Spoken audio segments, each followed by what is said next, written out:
This morning, a medical examiner is working to determine how an American Airlines co-pilot died at the controls. The flight from Dallas to Albuquerque made an emergency landing on Wednesday afternoon.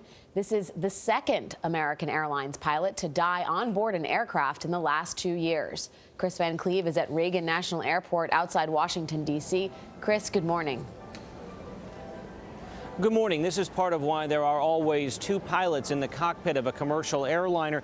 The FAA says deaths like this are exceptionally rare, but at least 7 airline pilots have died in flight in the last 23 years. One passenger who was on this flight says the captain is a hero for handling such a scary situation so calmly. American Airlines Flight 1353 with 136 passengers and 6 crew was about to land when the captain called for help. Tower American 1353.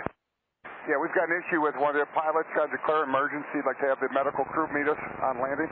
The Boeing 737 from Dallas touched down safely at Albuquerque's airport, but the co-pilot, 58-year-old William Mike Grubbs, died.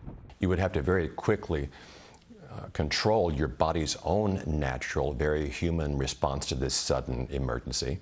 Miracle on the Hudson captain Sully Sullenberger is a CBS News aviation and safety expert. Maintaining control of the airplane, of the situation, and yourself throughout is the hallmark of a professional in cases like this. In a letter to employees, American CEO Doug Parker wrote First Officer Grubbs was on approach when he fell ill. Despite heroic efforts to revive him, Mike passed away. There are high standards we must have to meet in terms of our physical and mental capabilities to be able to fly. In a medical emergency, captain is incapacitated.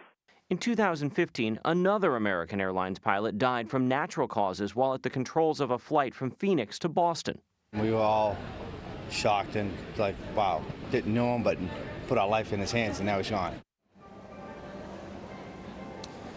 Pilots starting at age 35 receive an EKG with their annual physical. Once they're over 40, they get that physical twice a year. Gayle?